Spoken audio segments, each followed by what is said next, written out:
मला वाईट वाटते ते रेणुकाताईंचं. आयुष्याचा आधार गेला हो त्यांचा.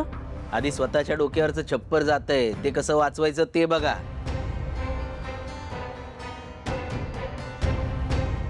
स्वतःचं दिलं सोडून दुसऱ्यांसाठी गळे काढत बसले. तुम्ही आमची काळजी करूच नका आणि घराची तर मुळीच नाही. काहीही झालं तरी घराची केस आम्ही जिंकणारच आहोत. आपणच जिंकणार? कसे जिंकणार? काय तयारी केली आहे? काय प्लॅन ऑफ ऍक्शन आहे तुमच्याकडे? सांगा ना.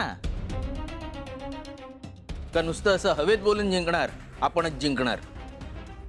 वाह वाह वाह. काय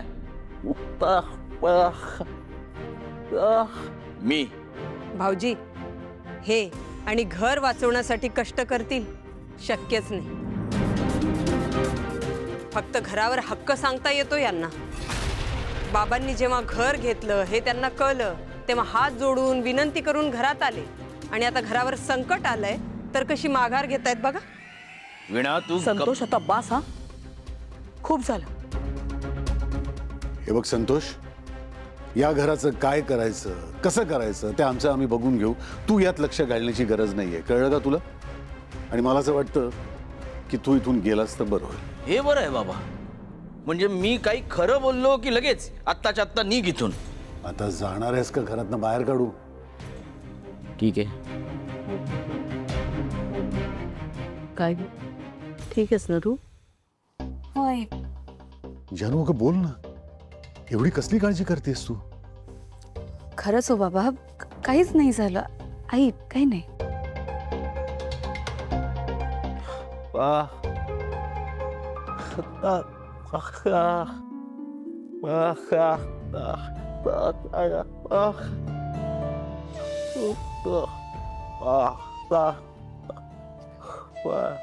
तू टेन्शन घेऊ नकोस बरं.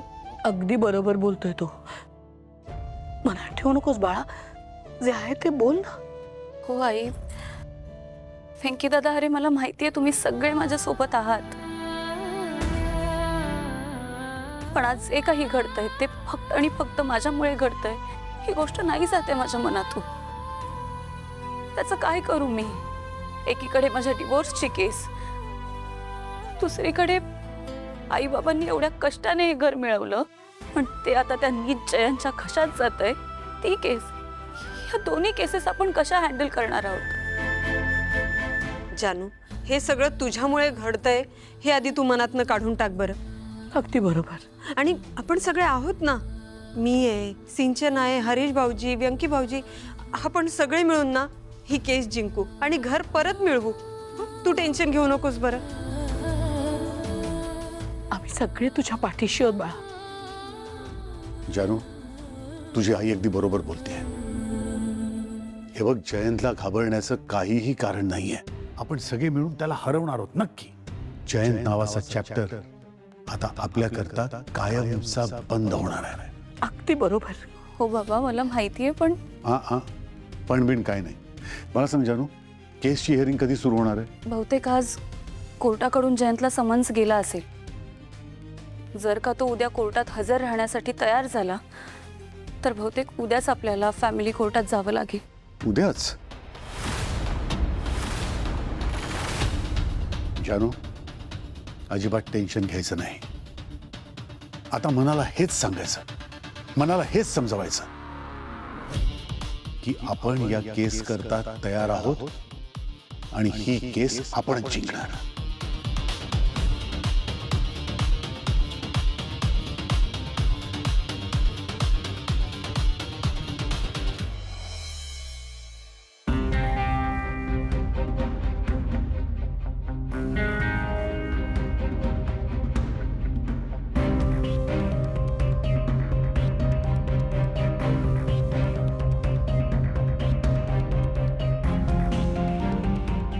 आजी, प्लीज काहीतरी खाऊन घ्या ना. तुम्ही सकाळपासून काहीच नाही खाल्लं आणि अशा उपाशी राहिलं ना तर तुम्हाला चक्कर येईल. आमच्यासाठी तरी खा थोडंसं. नाही, एकदा सांगितलं ना मी, मला काही नकोय. आजी, आता आम्हाला तुमचाच आधार आहे हो. आणि तुम्ही पण अशा वागायला लागलं तर आम्ही काय करायचं? जेव्हापासून पप्पा या घराला सोडून गेले त्यानंतर या घराचा आधार फक्त आणि फक्त तुम्हीच आहात आणि तुम्हीच अशा वागलं तर आम्ही काय करायचं? तुमच्या मागे आमचं काय होईल याचा थोडा तरी विचार करा. ती भावना त्या सिद्धूला हाताशी धरून ना घराण्याची पार राख रांगोळी करून टाकेल, आपल्या तालावर नाचवेल सगळ्यांनाच. चालेल काय तुम्हाला? नाही, उगाच काहीतरी अभद्र बोलू नकोस. पप्पा तर सोडून गेले आणि आता तुम्ही पण असं खाणं पिणं सोडलं तर, आणि उद्या उठून तुम्हाला काही झालं तर? नाही, काही होणार नाहीये मला. उगाच रडू नकोस. पप्पा पण असंच म्हणायचे की मला काय होणार नाही. पण बघा ना कसं अचानक सगळं होत त्याचं नव्हतं झालं. तुम्ही एवढा विरोध करून देखील त्या भावना जेव्हा त्या अपशकुनी पोरीला ती घरात घेऊन आली, घरात आल्या आल्या आपले पप्पा आपल्याला सोडून गेले. असंच ना आपलं कुटुंब हळूहळू लयाला जाईल. मी तुम्हाला वंशाचा दिवा द्यायच्या आधीच त्या पोरीच्या पायगुण्यामुळे आपल्या आयुष्यात अंधारी येऊ नये म्हणजे मिळवलं. ए, उगाच काहीतरी अभद्र बोलू नकोस. जोपर्यंत मी जिवंत आहे ना तोपर्यंत गाडे पाटील घराण्याला काहीही होणार नाही. आजी, त्यासाठी तुम्हाला स्ट्रॉंग व्हायला पाहिजे ना. तुम्ही तर एकदम खाणं पिणंच सोडलंय. नाही निलांबरी, नाही. जोपर्यंत त्या अभद्र पुरीला या घराबाहेर काढत नाही ना तोपर्यंत मी अन्नाचा कण देखील घेणार नाही. खरं सांगू ना आजी, मलाही त्या पोरीचं तोंडही बघूशी वाटत नाही.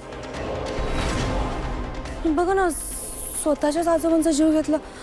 अजून किती रंग दाखवणार आहे काय माहिती. पण सिद्धू आणि भावना त्यांचा हट्टच सोडत नाही आहेत.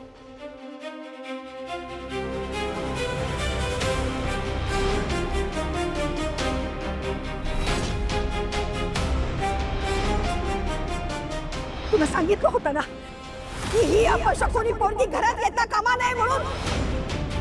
आता हे जे काही घडलं ना हे सगळं या पोरीमुळे घडलं. आणि घरात पाहून टाकल्या माझी संपत्तीची अवस्था केली. अजूनही काय काय घडणार आहे या घरात कुणाला माहित. काय बोलताय तुम्ही? काकांना त्रास होतोय यात माझ्या मुलीचा काय दोष आहे? तुम्ही तिला अपशकुनी म्हणू नका. ए सिद्धिराज, ए भावना, रेणुका, ए अधिराज, ए कुठं आहेत या खाली. ती पोरगी या घरात कशी राहते ते.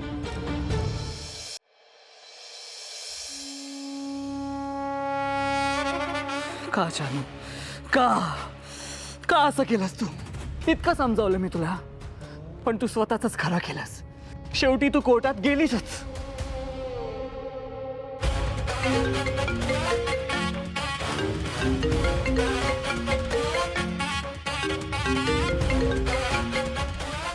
हॅलो जयंत सर, तुम्हाला कोर्टाचं समन्स मिळालंच असेल.